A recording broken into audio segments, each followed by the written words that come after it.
మొన్న పవన్ కళ్యాణ్ గారు చెప్పారు కదా, ఏదో ఒక ఊరు నుంచి వస్తుంటే 10 మంది కుటుంబాలు ఉన్నాయి, మంచినీళ్ళు లేవంటే బాధేసింది, నేను డిప్యూటీ సీఎం అయ్యాక వెంటనే నీళ్ళు వేయించానని చెప్పేసి. అట్లాగే అంటే పెట్టేవాడి దగ్గరే అందరూ కూడా చేతులు చేస్తారు. అట్లాగే ఇప్పుడు తమ సమస్యను పరిష్కరించమని చెప్పేసి Panchayati Raj engineering chief Panchayati Raj Vijayawada HOD వాళ్ళ కార్యాలయంలో 10 సంవత్సరాల నుండి పనిచేస్తున్న 59 మంది అవుట్సోర్సింగ్ ఉద్యోగులు ఆయన కోరుతున్నారు. విషయం ఏంటయ్యా అంటే 29/12/2000 సంవత్సరంలో మాకు ఫైనాన్స్ అప్రూవల్ ఇచ్చి ఆప్కాస్ట్లో పెట్టి 3 నెలల ట్రెజరీ నుండి జీతాలు చెల్లించారు.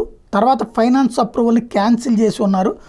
ప్రస్తుతం 11 నెలల నుంచి జీతాలు చెల్లించడం లేదు.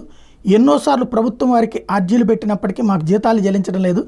దీనివల్ల మా పిల్లల స్కూల్ ఫీజులు, ఇంటద్దె కట్టుకోవడం మరియు హాస్పిటల్ ఖర్చులతో జీవనం సాగించడం చాలా కష్టంగా ఉంది. మా మీద ఆధారపడి ఉన్న మా తల్లిదండ్రుల పోషణ మాకు చాలా కష్టంగా ఉంది. మా తల్లిదండ్రులకు ఇస్తున్న వృద్ధాప్య పింఛన్ మరియు అమ్మఒడి మరియు విద్యాదీవెన లాంటి పథకాలు ఏవి కూడా మాకు వర్తించడం లేదు.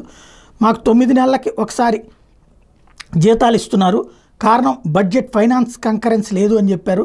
2014-2019 సంవత్సరంలో రెగ్యులర్గా జీతాలు తీసుకున్నాం. మాకు వచ్చే 15,000 రూపాయలు కూడా ప్రతి నెల రాకపోవడం వల్ల మేము చాలా ఆర్థిక ఇబ్బందులకు గురవుతున్నాం. ప్రతి నెల జీతాలు ఇవ్వకపోవడం వల్ల ఈఎస్ఐ పిఎఫ్లు కూడా కట్టడం లేదు. మాకు ఇప్పటివరకు 15 నెలల నుంచి ఈఎస్ఐ పిఎఫ్లు కూడా కట్టడం లేదు. ఆరోగ్య సమస్య వస్తే చూపించుకోవడానికి ఈఎస్ఐ కార్డు కూడా పనిచేయడం లేదు. కాబట్టి గౌరవనీయులైన ముఖ్యమంత్రి గారు మా యందు దయ ఉంచి పంచాయతీరాజ్ ఈఎన్సీ హెచ్ఓడి కార్యాలయంలో పనిచేస్తున్న 59 మంది అవుట్సోర్సింగ్ ఉద్యోగులకు ఉద్యోగ భద్రత మరియు ఫైనాన్స్ కంకరెన్స్ బడ్జెట్ ఇప్పించి జీతాలు ప్రతి నెల ఇప్పించాల్సిందిగా కోరుతున్నాం అని చెప్తున్నారు. వాస్తవంగా తెలుగుదేశం హయాంలో వీళ్ళకి టైమ్లీ జీతాలు వచ్చాయంటే వీళ్ళందరినీ అవుట్సోర్సింగ్ వాళ్ళందరినీ తీసుకెళ్ళి ఆప్కాస్లో పెట్టి దాని నుండి జీతాలని చెప్పి అటు ఇటు కాకుండా మధ్యలో వాళ్ళని వదిలేశారన్నటువంటి చెప్తున్నారు. పవన్ కళ్యాణ్ గారిని ఆదుకోమని కోరుతున్నారు.